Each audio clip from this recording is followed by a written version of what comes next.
Good day, everybody. Apologies for not posting for the last week or two. I was having problems with my computer. It has been sorted out. But anyway, getting to today's topic. So we've been having a series on toxinology, where we've covered out all the snake bites and looked at that. So we're going to cover another section now, which is scorpion stings and spider bites. Although in this one, we'll just be looking at scorpion stings because we want to make it too long. And the spider bites are quite a long section as well. So I'm just going to split that into two. So let's start with the scorpions. So it depends on, but I mean, with us being based in South Africa, we're lucky in that we don't have a huge scorpion population. When I say that, we don't have a lot of diversity. But if you go to more arid desert-like areas, such as Namibia, the Sahara, certain parts of America, in Europe as well, even Australia, where you have large desert areas where scorpions can thrive. That's generally where you find a larger variety. However, the treatment and management remains the same. And the one thing about scorpions is, as far as I know, nearly 100% of them produce a neurotoxic toxin, which affects the central nervous system and breathing and things like that. So there's not much difference as far as that goes. So unlike the talk on snakes, where we got into specifics of certain snakes and their poisons, with scorpions it doesn't really get that intense because or that in depth because you've generally got a much smaller variety of symptoms, if I can put it that way. Now, that's not to say that everything we discuss here is the entirety of scorpion stings. There are some scorpions that produce different symptoms, have different management, but I'm not getting into that in great detail. And rather just covering the general aspects. What I would suggest, if you are working in an area that's known to have a population of scorpions, try and find out from those who are senior to you specifically what they find. You may find that they have protocols related to it for their specific area and the specific scorpions that are found in their area as well. So the first question is, when a patient comes in, what to ask? Now, I mean, of course, you're not going to start. I mean, you're going to take down a general history. What I mean is, what are the main things to ask? So the main things to ask, especially if the patient has not brought in the scorpion, which may oftentimes happen, although sometimes they do bring it in. The main thing to ask is about the tail and the pincers that we get. So the reason for that being, once the scorpion has a thick tail, it's generally regarded as a dangerous or venomous scorpion. And the reason being that the poison glands are located in the tail. And for those that have a thick tail, they often have a larger poison gland that's situated inside there with much more musculature in order to inject the venom as well. Generally, thin tail scorpions are not as dangerous. Now, of course, there are exceptions to this rule, but like especially with us in sub-Saharan Africa, if it's a thin-tailed scorpion, it's quite safe. But the thick-tailed scorpion would be regarded as dangerous. Another way to look at it is the pincers. So if they are thick in this case, then that is generally a safe scorpion or one that's non-venomous. But if they're thin, then it's dangerous. So the tail and the pincer basically swap around. So the dangerous scorpions are the one with the thick tails and thin pincers. Those are the ones that we see, or that I've seen in our area especially. So remember, thick tail, but thin pincers. These are the dangerous ones. So in our protocols, this is actually the picture that we use to show patients, and they often help us to describe which one is dangerous and which one is not, so they point them out to us. So even though the thin tail, thick pincer one looks quite mean, it's actually quite safe. And the one with the thick tail but relatively small pincers, you may assume to be less harmful, but it's actually the one that's quite dangerous. So the pincers, also known as pedipalps. So we generally just refer to them as pincers. So that's the easiest way to remember which one is dangerous: thick tail, thin pincers. Okay. Now we get on to the clinical presentation. And the clinical presentation is the one that is quite important to have a look at. So as compared to snakes, the rate of dry envenomations, as you know, with snakes, we talked about a 50% rate of dry envenomations. In other words, there's no venom injected. It's much higher with scorpions. They tend to cause problems more often than not. And anytime a patient comes in with a scorpion sting, you should treat it as though the patient has been envenomated, and you should, try and treat them as far as possible. Now, there is a little caveat to that, in that if it's a juvenile scorpion, the chances are that it's not going to cause a lot of problems. But it also depends how juvenile it is. So if it's just pre-adult, they can still produce quite a lot of symptoms. However, if it's quite a juvenile, what you would say maybe an adolescent scorpion, your patients often will not have severe symptoms. But when they do have severe symptoms, it can be quite scary. And having seen a few of these, it's not something that you really want to actually go through. So these are some of the clinical presentations that you will see. So the first one, hypersalivation. So this is quite early onset, along with tremors and involuntary muscle movement. So these just start, I would say, within a very short time of the patient having been envenomated. And it's quite noticeable. The hypersalivation can just be where they're producing more saliva to the point where it's actually drooling out of the mouth. It just really depends on the amount of venom and sensitivity of the patient as well. And the tremors are quite notable as well. And the involuntary muscle movements may vary from tics to complete movements of the arm and the leg, where the patient will just suddenly kick their legs, just suddenly move their arms.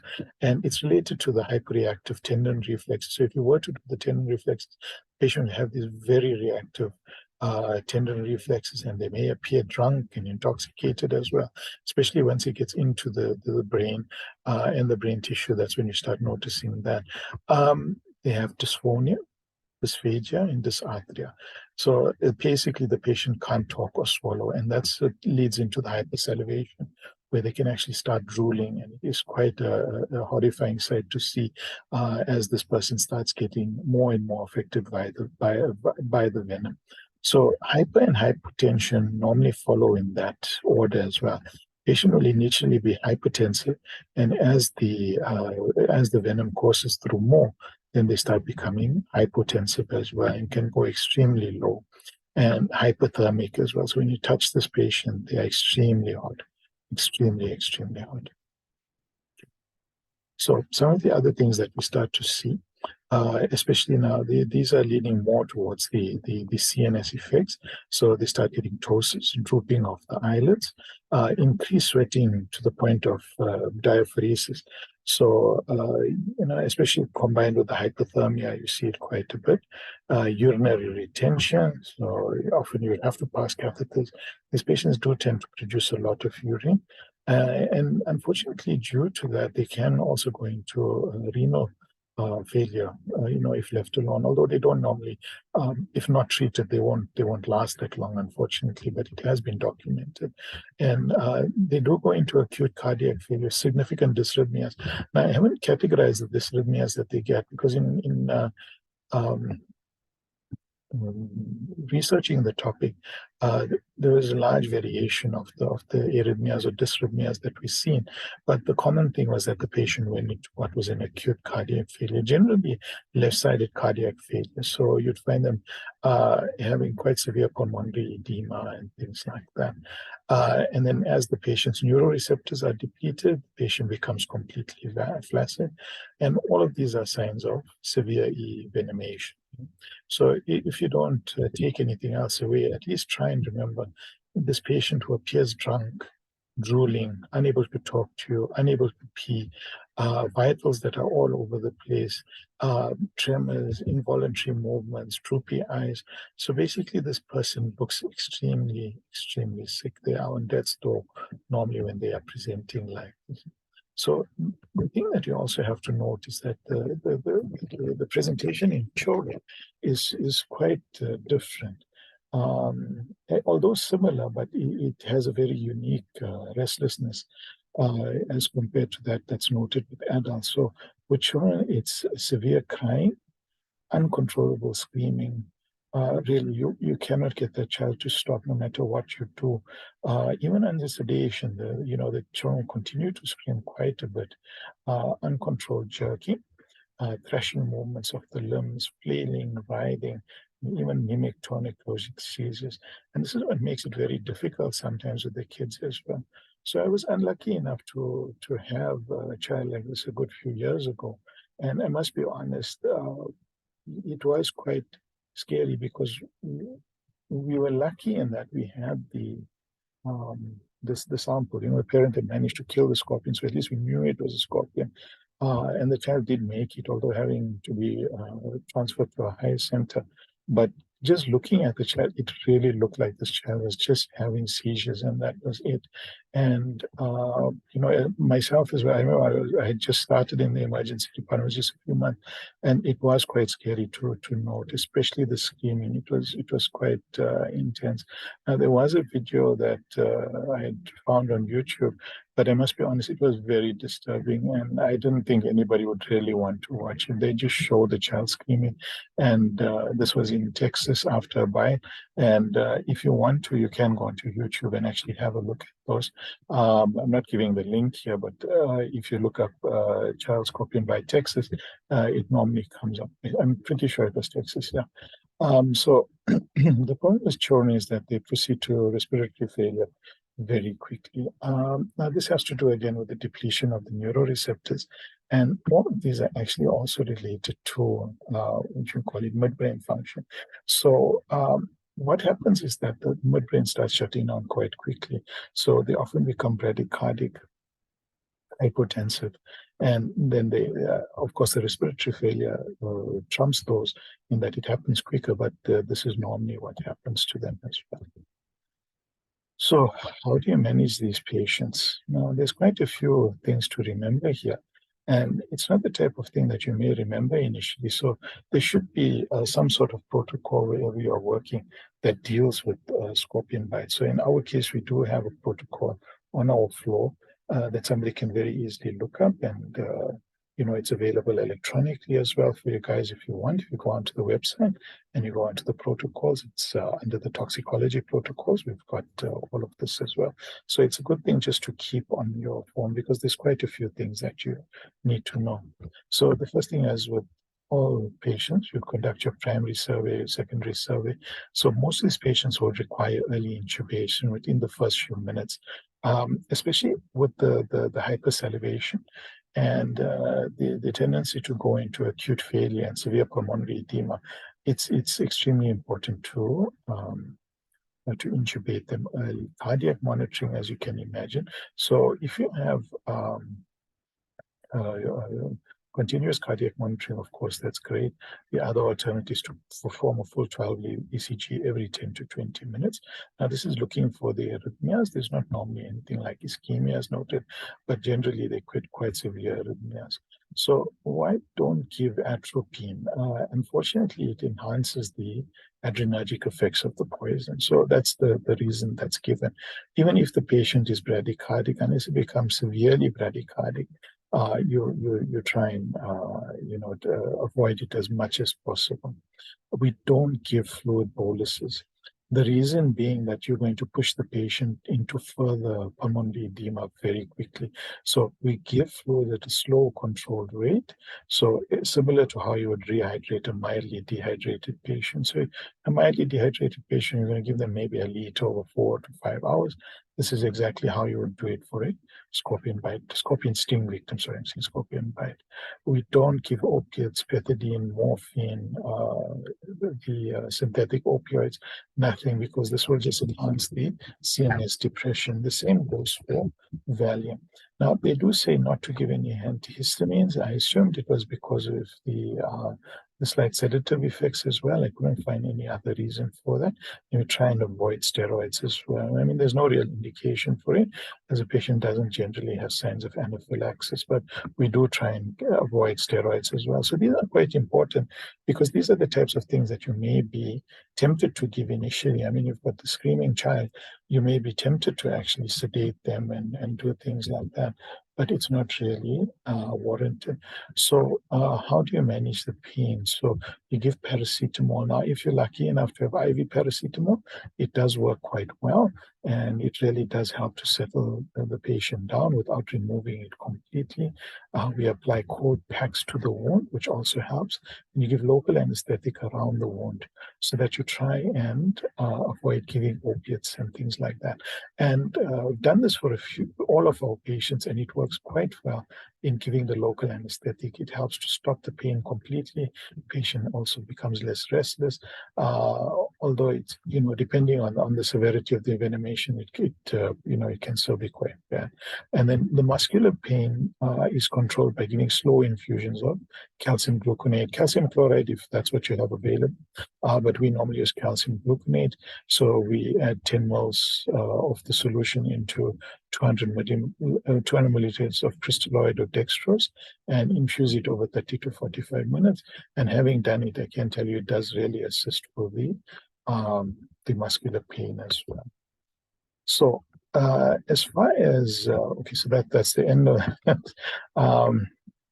But as far as antivenom and that goes, in our case, it's a monovalent antivenom that's normally used for all scorpion bites in South Africa, and it's only available in our tertiary centers. So if you do get a chance to work in one of these centers and get one of these patients, the antivenom is normally kept under quite strict lock and key. It's normally only authorized by intensivists, physician, well, in this case, it would be the physicians and the emergency physicians who normally authorize its use. And it has a high potency and a high tendency to cause anaphylactic reaction. So it's normally given in an ICU setting. It's not difficult to give. It's normally a vial or two added into a fluid and then given by an IV line. And it often requires multiple doses and things like that. But just as you would have for snake bites, it needs to be controlled, needs to be given in a controlled environment. It has a potential to do more harm than good sometimes.